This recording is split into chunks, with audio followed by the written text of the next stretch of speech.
سورہ غاشیہ کی ابتدائی 7 آیات کا ترجمہ سن لیں۔ کیا تمہارے پاس ڈھانپنے والی کی خبر آئی؟ کچھ چہرے اس دن ذلیل ہوں گے، عمل کرنے والے تھکے ماندے دہکتی ہوئی آگ میں داخل ہوں گے، انہیں کھولتے ہوئے چشمے سے پلایا جائے گا، ان کے لیے سوائے تھور کے اور کوئی کھانا نہیں ہوگا، نہ وہ ان کو فربہ کرے گا اور نہ ہی وہ کھانا انہیں بھوک سے کچھ کفایت کرے گا۔ یہ سورہ اعلیٰ کی ابتدائی 7 آیات کا ترجمہ تھا جو میں نے آپ کے سامنے پیش کیا۔ سورہ اعلیٰ کا اگر ہم مرکزی مضمون دیکھیں نا تو وہ 2 چیزیں ہیں، عقیدہ توحید اور عقیدہ آخرت۔ ساری سورہ مبارکہ میں یہی بیان ہوا ہے۔ باقی اس کی اہمیت وہ سورۃ الاعلیٰ اور سورۃ الغاشیہ تقریباً دونوں کے فضائل اکٹھے ہی آتے ہیں کہ پیارے نبی کریم صلی اللہ علیہ وسلم اس سورہ مبارکہ کو نماز جمعہ کی دوسری رکعت میں کثرت سے پڑھتے تھے، سورہ غاشیہ کو۔ اسی طرح عیدین کی نمازوں میں بھی آپ اس کو کثرت سے پڑھتے تھے۔ الغاشیہ ڈھانپ لینے والی، چھا جانے والی، گھیر لینے والی، اس کا یہ معنی ہے۔ غاشیہ یغشا غشاوہ، غشاوہ پردے کو کہتے ہیں، آتا ہے نا سواء علیہم اذقتم ام لم تنذرهم لا یؤمنون، ختم اللہ علی قلوبہم وعلی سمعہم وعلی ابصارہم غشاوہ، پہلے پارے میں سورہ بقرہ کے پہلے رکوع میں تھا غشاوہ پردہ۔ تو غاشیہ یغشا غشاوہ ڈھانپ لینا، تو یہ ڈھانپ لے گی، یعنی کسی کو اپنے پوری گرپ میں نہیں کر لیتے، جذبات، احساسات، خیالات کہ پوری طرح جو ہے نا وہ انسان کو گرپ میں کر لے۔ اور اس کے ڈھانپنے کا، چھا جانے کا عالم یہ ہوگا کہ لوگ جو ہے وہ مدہوش ہوں گے، ننگے پاؤں، ننگے جسم، ننگے بدن ہوں گے، ایک میدان میں ہوں گے، لیکن دوسرے کی طرف کوئی توجہ نہیں جائے گی۔ اللہ اکبر، یہ ہے الغاشیہ۔ تو بہرحال یہ تو اس کا لفظی معنی میں نے واضح کیا ہے۔ اب اس کا ربط سورۃ الاعلیٰ اور سورہ غاشیہ کا ایک ربط تو یہ ہے کہ دونوں میں عقیدہ توحید بیان ہوا ہے، انداز اور ہے۔ سورہ غاشیہ میں انداز ہے جھنجھوڑنے والا، کوئی توجہ نہ دے تو توجہ دلانے والا۔ سورہ اعلیٰ میں مثبت انداز ہے، اور توحید کے ساتھ ساتھ سورہ اعلیٰ میں اللہ کی تسبیح کا حکم ہے۔ آغاز ہی ہے نا، پاکی بیان کرو اپنے بلند رب کے نام کی، جس نے پیدا کیا پھر درست کیا، جس نے اندازہ لگایا پھر ہدایت دی، وہ جس نے چارہ نکالا پھر اس کو سیاہ کوڑا کرکٹ میں تبدیل کر دیا۔ یہ سورہ اعلیٰ کی ابتدائی آیات توحید۔ سورہ غاشیہ میں یہی مضمون ہے لیکن مڈ میں ہے، درمیان میں۔ اعلیٰ کی ابتدائی آیات ہے نا، اور سورہ غاشیہ میں افلا ينظرون الى الابل كيف خلقت، کیا یہ لوگ اونٹ کی طرف نہیں دیکھتے کیسے پیدا ہوا؟ والى السماء كيف رفعت، آسمان کی طرف نہیں دیکھتے کیسے بلند ہوا؟ والى الجبال كيف نصبت، اور پہاڑوں کی طرف نہیں دیکھتے کیسے یہ گاڑے گئے؟ والى الارض كيف سطحت، اور یہ زمین جس پہ یہ آباد ہے یہ کیسے بچھائی گئی؟ اس پر کیا یہ غور و فکر نہیں کرتے؟ یعنی افلا کے ساتھ ہے، کوئی توجہ نہ دے تو پھر کہتے ہیں کہ تمہیں سمجھ نہیں آ رہی، یہ وہ انداز ہے، کیا تم دیکھتے نہیں ہو؟ تو یہ دونوں میں ایک مضمون جو ایک جیسا ہے، اسلوب اور ہے توحید، دوسرا تذکیر کا مضمون ہے، یاد دہانی، دونوں کا تھوڑا انداز الگ ہے۔ دیکھیں نا قرآن کا یہ بھی ایک اعجاز ہے کہ مختلف زاویوں سے، طریقوں سے ایک ہی بات کو بیان کی جاتی ہے تاکہ کسی کے دماغ میں بیٹھ جائے، ایک طرح نہیں سمجھ آ رہی تو دوسری طرح سمجھ آ جائے۔ اللہ اکبر۔ سورہ اعلیٰ میں اللہ فرماتے ہیں فذکر ان نفعت الذکر، آپ نصیحت کرتے جائیں، یقیناً نصیحت نفع بخش ہے، فائدہ دے گی، کرنے والے کو فائدہ ہے۔ نصیحت جو کر رہا ہے اگر کوئی اس کی بات سن کے عمل کرے گا، جتنی دیر عمل کرے گا نصیحت کرنے والے کو ثواب ہے، اگر وہ نہیں بھی عمل کرتا تو اس کا فریضہ تو ادا ہو رہا ہے نا۔ تو لہذا یہ نہ کہیں کہ بے فائدہ، نصیحت کرتے جائیں، کرنے والے کو ایک وہ فائدہ ہی فائدہ ہے۔ ایک مثال دی جاتی ہے، وہ کہتے ہیں سبق کہیں سے بھی مل جائے، جیسے یہ ہاکر نہیں ہوتے کہ جی آج وہ بلاتے ہیں، کوئی قبول کرے یا نہ کرے۔ اللہ کے دین کا جو داعی ہے اس کو ایسی یہی سوچ ہونی چاہیے۔ ایک اربار بندے سے بھی اچھی چیز میں اچھی مثال دی اس نے، نوح علیہ السلام دیکھیں نا 950 سال تبلیغ جاری رکھی، ہم تو 1 2 3 4 دفعہ گئے تو انہیں نہیں سمجھنا، بات چھاڑ دو، ہم تو فوراً کہہ دیتے ہیں۔ تو بہرحال مجھے اور آپ، میرے اور آپ کے لیے قرآن مشعل راہ ہے، ہادی ہے۔ انسان جو ہوا نا وہ چڑچڑا بھی ہو جاتا ہے، مایوس بھی ہو جاتا ہے، بڑے معاملات انسان پہ آتے ہیں، گردش مدام سے گھبرا نہ جائے دل، انسان ہوں کوئی پیالہ و ساغر نہیں ہوں میں، احساسات ہوتے ہیں انسان جو یہ چیزیں اس پہ اثر انداز ہوتی ہیں۔ تو بہرحال دوسرا مضمون نصیحت ہے، یہاں پہ ہے نصیحت کرتے جائیں، واعظ کرتے جائیں، اے نبی تذکیر کرتے جائیں، یہ فائدہ دے گی۔ دوسری جگہ پہ آیا کہ بس آپ نصیحت کریں، انما انت مذکر فذکر انما انت مذکر، آپ بس نصیحت کریں، لست علیہم بمسیطر، آپ ان پہ دروگا نہیں، آپ سے پوچھا نہیں جائے گا کہ فلاں کیوں نہیں مانا، فلاں کیوں نہیں مانا، یہ نہیں پوچھا جائے گا، بس آپ توجہ دلائیں۔ کائنات، یہ جو آیات ہے نا سورہ غاشیہ کی، اس سے پیچھے توحید کا ذکر ہے کہ توحید کے اتنے بکھرے ہوئے دلائل ہیں، اگر یہ دیکھ کر بھی انہیں سمجھ نہیں نہ آ رہی، یہ اتنا بڑا آسمان، یہ اونچے اونچے پہاڑ، یہ زمین، یہ اونٹ جس سے استفادے کرتے ہیں عرب کے لوگ، اگر پھر بھی ان کی آنکھیں نہیں نہ کھل رہی، اتنے دلائل دیکھ کر بھی آپ بس توجہ دلائیں تو کوئی بات نہیں ہے، آپ کے ذمہ بس توجہ دلانا ہے. فذکر انما انت مذکر لست علیہم بمسیطر. پھر آگے اللہ تعالیٰ کا انداز سخت ہو گیا ہے، الا ہاں من تولی وکفر، جو منہ پھیرے گا اور کفر کرے گا اس کو ہم خود دیکھیں گے، بس آپ نصیحت کرتے جائیں. پھر آگے اس کی وضاحت آ گئی، فَيُعَذِّبُهُ اللَّهُ الْعَذَابَ الْأَكْبَرَ، اللہ اس کو بڑا عذاب کریں گے. تو دونوں کا انداز مختلف ہے. سورہ اعلیٰ میں کہا نصیحت کریں، نصیحت فائدہ دیتی ہے. یہاں کہا آپ نصیحت کریں، آپ سے پوچھا نہیں جائے گا فلاں کیوں نہیں مانا، فلاں کیوں نہیں مانا، جو نہیں مانتا اس کو ہم خود پوچھ لیں گے. یہ دونوں کے انداز میں اختلاف، یہ فرق ہے. پھر جو فائدہ حاصل کرے گا نصیحت سے اس کا انجام سورہ غاشیہ میں، یہ ربط ہے دونوں میں. اور جو نہیں فائدہ حاصل کرے گا اس کا انجام بھی سورہ غاشیہ میں. ٹھیک ہے. سَيَذَّكَّرُ مَن يَخْشَىٰ، جو اللہ سے ڈرتا ہے وہ نصیحت ان قریب نصیحت حاصل کرے گا، مراد فائدہ حاصل کرے گا. تو جو فائدہ حاصل کرے گا وجوہ یومئذ ناعمہ، اللہ اکبر، وہ اس دن ان کے چہرے پھر تر و تازہ ہوں گے. لسعیہا راضیہ، اپنی تگ و دو پہ بڑے خوش ہوں گے. فی جنت عالیہ، تو یہ جو فائدہ حاصل کریں گے ان کا انجام بھی. جو فائدہ نہیں لیں گے وہ کون ہے؟ جو بدبخت. وَيَتَجَنَّبُهَا الْأَشْقَىٰ، سورہ اعلیٰ میں یہ کہا کہ بدبخت نصیحت سے فائدہ نہیں لے گا. اور اس بدبخت کا انجام کیا ہے وہ سورہ غاشیہ میں آغاز میں ہی، وجوہ یومئذ خاشعہ، کچھ چہرے اس دن ذلیل و خوار ہوں گے.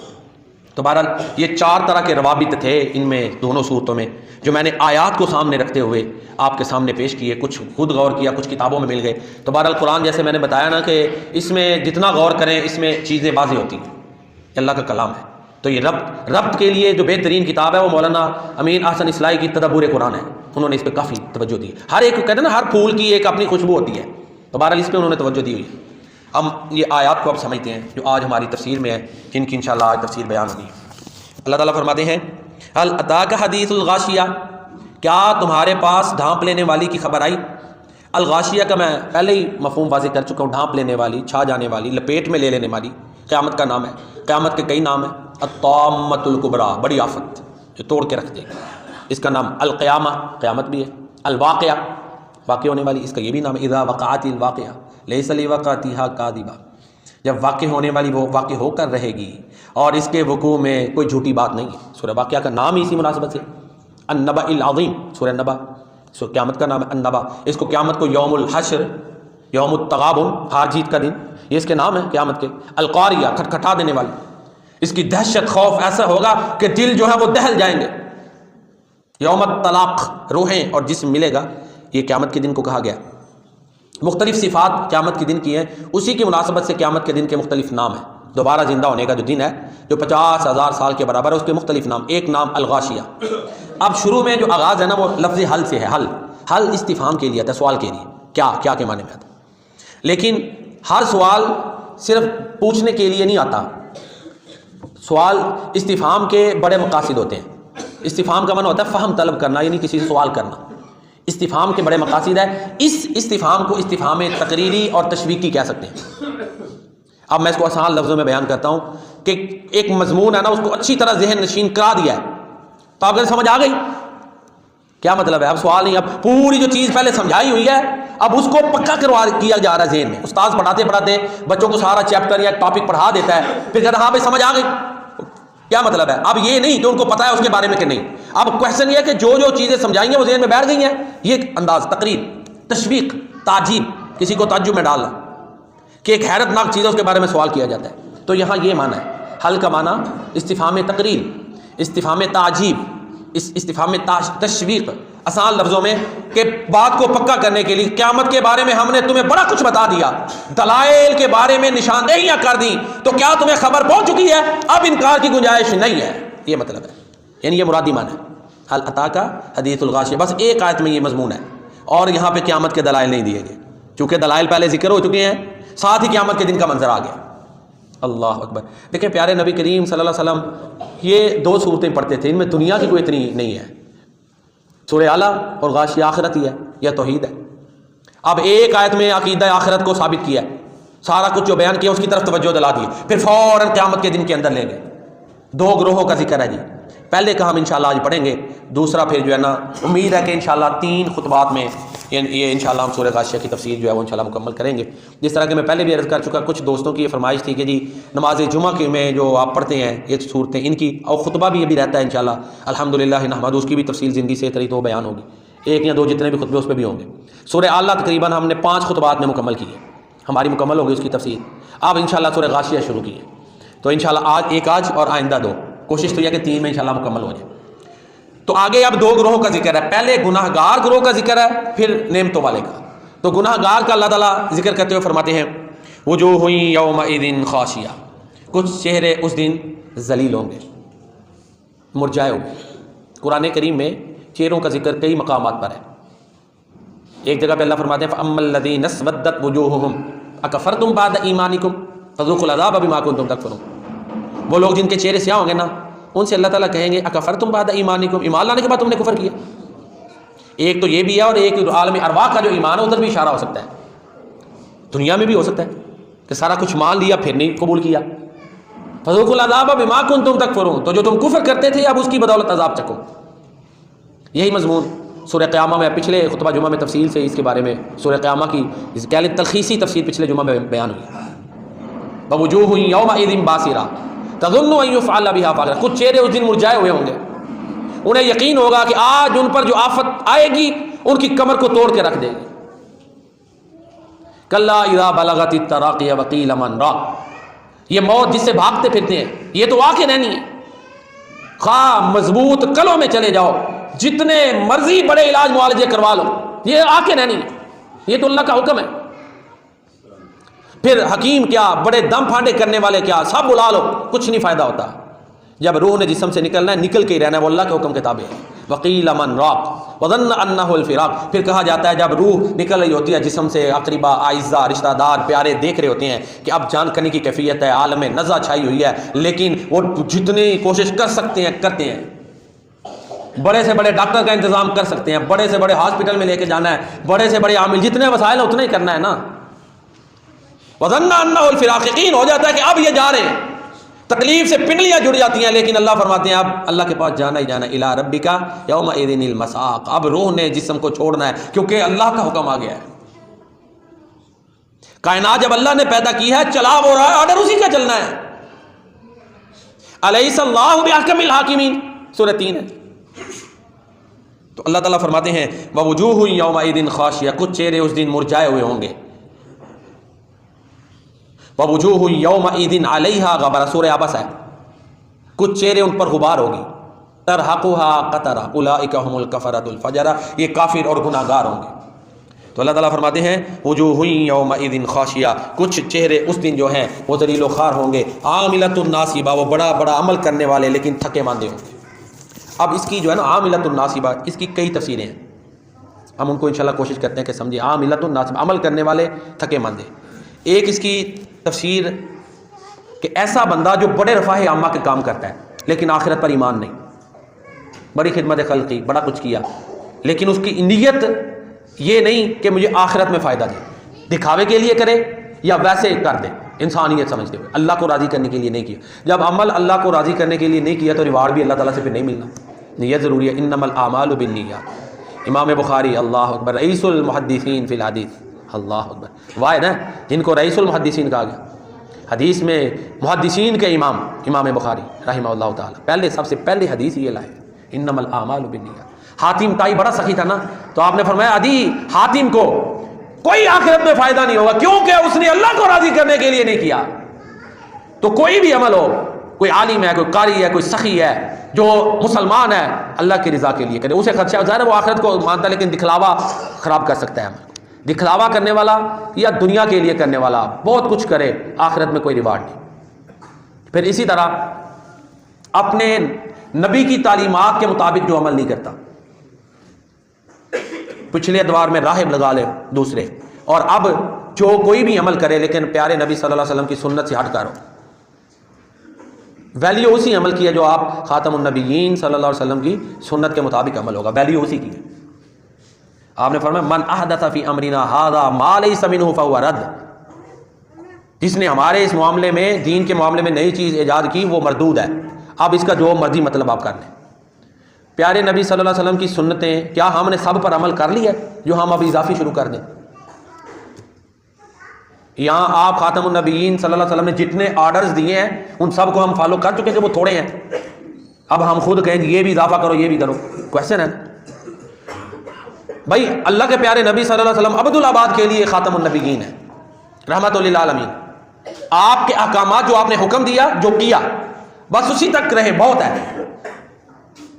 کریں گے تو پھر دیکھ لیں کتنا سخت فیصلہ ہے، بلکہ ابن ماجہ کی روایت ہے جو کمزور ہے، سندن کمزور، لیکن اس کو انہی احادیث سے انڈورس کیا جاتا ہے۔ اس میں تو یہ ہے کہ اللہ تعالیٰ اس بندے کی اگر وہ نماز خود اپنے طریقے سے یاد کر کے پڑھ رہا ہے، حج میں اپنی مرضیاں کر رہا ہے، اسی طرح وہ جہاد میں یا کوئی خرچ میں سنت کو فالو نہیں کرتا، اپنی منمانی سے دو دماغ میں کر رہا ہے، اس کا کچھ قبول نہیں ہوگا۔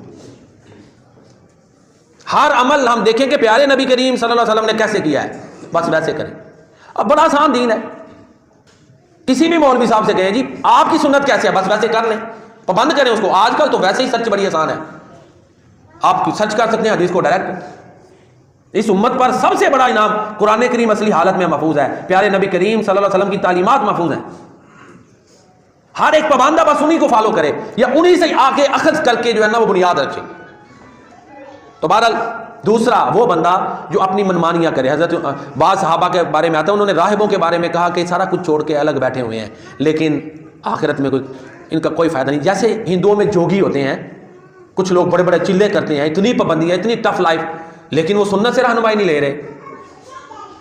دیکھیں نا مسلمان کے لیے کتنا بڑا انعام ہے، تھوڑا سا عمل بھی آپ کی سنت کے مطابق ہے، اس میں برکتیں ہی برکتیں۔ اور ایک مسلمان کو تو سنت کے ہوتے ہیں وہ یہ بھی نہیں دیتا اپنی ذہن دوڑائے فلاں کو دیکھے فلاں کو دیکھے، ضرورت ہی نہیں۔ یہ تو میں بڑا ہلکا لفظ پڑھوں، اس کی محبت قاعدہ ہی نہیں کرتی، کسی اور کو دیکھے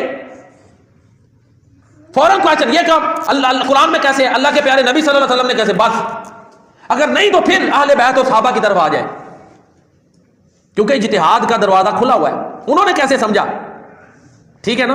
کچھ مسائل میں جو نئے نئے آج پیدا ہو رہے ہیں ان میں اجتہاد کی ضرورت ہوتی ہے، ان میں بھی بنیاد قرآن و سنت ہی ہے، انہی سے ہی رہنمائی، اصول ملتے ہیں وہاں سے رہنمائی لیں، پھر بعد میں ائمہ کرام کی طرف آئیں گے۔ یہ ترتیب ہے۔ کوئی کہے جی اماموں کو نہیں مانتا، یہ ترتیب تو کہتا رہے، ہم اماموں کو تو اینڈ والے درجے پہ مانتے ہیں۔ پہلا درجہ قرآن و سنت کا ہے، دوسرا درجہ اہل بیت اور صحابہ کرام کا ہے، تیسرا درجہ پھر ائمہ کرام کا ہے، پھر چوتھے میں ہم خود بھی مسائل کو حل کر سکتے ہیں، لیکن پھر بھی ہم پابند ہیں قرآن و سنت کے۔ کسی کا اجتہاد غلط ہو چھوڑ دیا جائے گا۔ امام ابو حنیفہ رحمہ اللہ تعالیٰ نے کہا نا کہ میری بات اگر قرآن و حدیث سے ٹکرا جائے تو اس کو دیوار پہ مار دو۔ امام شافعی رحمہ اللہ تعالیٰ نے کہا کہ اگر ایک اللہ کے نبی کا فرمان مل گیا اور میں اور بات کر رہا ہوں تو سمجھو میرا دماغ ہی ٹھیک نہیں ہے۔ یہ ہے محبت۔ ہم تو انہیں ائمہ کی تعلیمات پہ چلتے ہیں، پھر بھی وہ کہے نہیں اماموں کو مانتے تو اس کی مرضی ہے۔ تو بہرحال یہ ضمناً معذرت سے ایک بات دکھ والی میں نے کہہ دی، کیونکہ ہمارے اوپر اعتراضات آتے ہیں کہ یہ مرشد ان کا کوئی نہیں، ہمارے مرشد پیارے نبی کریم صلی اللہ علیہ وسلم ہے، اور ہم اجتہاد میں آ کے کوئی پیر صاحب ہو کوئی مولوی صاحب پھر مانیں گے، پانچویں چوتھے درجے میں مانیں گے۔ یہی ترتیب ہے، روحانی علاج میں بھی یہی ترتیب ہے، دین کو سمجھنے میں بھی یہی ترتیب ہے جو میں نے بیان کی۔ پہلے قرآن و سنت ہے، صحابہ کرام اور اہل بیت ہے، پہلے ائمہ اعظام، پھر دوسرے لوگ ہیں۔ تو بہرحال وہ لوگ جو نبی کریم صلی اللہ علیہ وسلم کی تعلیمات سے ہٹ کر عمل کریں وہ بھی اس میں شامل ہیں، یا کچھ لوگ جو عقیدہ آخرت کو نہیں مانتے وہ بھی اس میں آ جائیں گے، ٹھیک ہے جی۔ تو یہ چند میں نے مفاہیم، عاملۃ الناصبہ، عمل کرنے والے تھکے ماندے، کام کریں گے لیکن مہر نہیں ہوگی نا، مہر محمدی ضروری ہے۔ اللہ اکبر، یہ ہماری محبت ہے، ہمارے ایمان کا قدر مسلمان کا ہونا بھی یہ چاہیے۔ ہر کام دیکھیں ہمارے نبی صلی اللہ علیہ وسلم نے کیا کیا، یہ انعام ہے کہ اللہ نے ہمارے نبی کا ایک ایک جملہ محفوظ رکھا ہوا ہے، ایک ایک ادا محفوظ رکھی ہوئی ہے، تاکہ انسانیت قیامت تک رہنمائی لے۔ کسی اور نبی کو یہ مقام حاصل نہیں ہے۔ 3 لاکھ افراد ہیں، ان کے حالات زندگی صرف اس لیے محفوظ ہے کہ انہوں نے پیارے نبی صلی اللہ علیہ وسلم کی حدیثیں بیان کی، جو آپ نے فرمایا وہ بیان کیا، جو کیا وہ بیان کیا، ان کے بھی حالات زندگی، تاکہ پتہ چلے کہ یہ کیسا بندہ بیان کرنے والا ہے، صحیح ضعیف کی پرکھ ہو سکے۔ تو اللہ تعالیٰ فرماتے ہیں عاملۃ الناصبہ، عمل کر کر کے تھکے ہوں گے لیکن آخر میں کوئی ویلیو نہیں ہوگی۔ تسلا نارا حامیہ، دہکتی آگ میں داخل ہوں گے۔ تسقیٰ من عین آنیہ، کھولتے ہوئے چشمے سے ان کو پلایا جائے گا۔ لیس لہم طعام الا من ضریع، ان کا کھانا تھور سے ہوگا، کانٹے دار، جو منہ کو بھی زخمی کر دے گا، گلے سے گزرتے ہوئے اس کو بھی زخمی کرے گا، جو نگلنا وطعاما ذا غصہ، گلے میں اٹکنے والا کھانا ہے۔ نعوذ باللہ من ذلک، اللہم اجرنا من النار۔ لا یسمن ولا یغنی من جو، نہ غذائی مقاصد حاصل ہوں گے نہ بھوک ختم ہوگی۔ کھانا 2 ہی مقاصد کے لیے ہوتا ہے، بھوک ختم کرنے کے لیے یا غذا حاصل کرنے کے لیے۔ دونوں ہی مقاصد نہیں ملے، لا یسمن ولا یغنی من جو۔ تو بہرحال ابھی اگلی آیات کی تفصیل رہتی تھی، اسی پر ہی ٹائم ختم ہو گیا، تو ہم انشاءاللہ اگلے خطبہ میں اگلی آیات کو ہی لیں گے۔ یہ جو آج ان کی جتنی وضاحت ہو چکی وہ ٹھیک ہے، باقی انشاءاللہ اگلے جمعہ میں اگلی ہی تھوہر کا ذکر قرآن میں کئی مقامات پر آتا ہے، ان شجرۃ الزقوم طعام الاثیم کالمہل یغلی فی البطون کغلی الحمیم خذوہ فاعتلوہ الی سواء الجحیم۔ سورہ مزمل میں آتا ہے وطعاما ذا غصۃ وعذابا علیما۔ پھر اسی طرح ایک اور سورہ صافات میں آتا ہے ثم انکم ایھا الضالون المکذبون لآکلون من شجر من زقوم فمالئون منها البطون فشاربون شرب الہیم۔ یہ قرآن میں کئی مقامات پر جہنمیوں کے کھانے کا ذکر ہے، تقریباً تھور کے معنی میں یہ سارے، یہ کانٹے دار کھانا ہوگا جو لذیذ نہیں ہوگا۔ تو یہ وہ لوگ ہیں جو آخرت کو نہیں مانتے، ان کا یہ آخرت میں انجام ہے، یا جو دنیا کے لیے اچھے عمل کرتے ہیں، اللہ کو راضی کرنے کے لیے نہیں کرتے، یا وہ لوگ جو اللہ اور اللہ کے رسول کی سنت کے مطابق عمل نہیں کرتے، ان کی ویلیو نہیں۔ تو لہذا خلاصہ یہ ہے کہ کوئی بھی عمل ہم کریں تو اللہ کی رضا کے لیے ہو، ٹھیک ہے جی۔ اللہ تعالیٰ ہماری کمیاں معاف فرمائے، جو ہم عمل کرتے ہیں بڑی کمیاں ہیں، معافی مانگے وہ معاف کرنے والا ہے نا، ابھی تو دروازہ کھلا ہوا ہے، جو عمل ریا کے لیے بھی ہوا ہے اس سے معافی مانگ لے، اس کی طرف وہ معاف کرنے والا ہے۔ کیوں نہیں؟ غلطی ہے اگر سوچ میں تو اللہ سے معافی مانگنی چاہیے، اگر ہم سمجھتے خالص نہیں اس میں کمی رہ گئی تھی معیار پہ نہیں، معافی مانگنی چاہیے۔ تو اللہ تعالیٰ ہماری ساری کوتاہیاں معاف فرمائے، ہماری نیکیوں کو قبول فرمائے، اور کوشش کریں ہر عمل دیکھیں کہ قرآن کریم نے کیسے طریقہ بتایا، یا نبی کریم صلی اللہ علیہ وسلم نے کیسے، بس ویسے ہی کریں، سنت کے مطابق سنت کو فالو کریں، صحیح معنوں میں خالص اہل سنت بنے کہ سنت کو کی پیروی کرنے والا۔ چھوٹے سے چھوٹا کام ہم نے دیکھنا ہمارے پیارے نبی صلی اللہ علیہ وسلم نے کیسے کیا۔ اہل سنت کا معنی یہ سنت کو ماننے والا، جو سنت کو نہیں مانتا وہ تو مسلمان ہی نہیں ہے۔ یہ ضروری ہے کہ ہم دیکھیں کہ ہمارے پیارے نبی صلی اللہ علیہ وسلم نے فلاں کام کیسے ہمیں بتایا یا کیسے کیا، پھر حقیقی معنوں میں ہم اہل سنت ہوں گے۔ اللہ تعالیٰ ہمیں حقیقی معنوں میں اہل سنت بنائے، آمین یا رب العالمین۔ جو میں نے بیان کیا آپ نے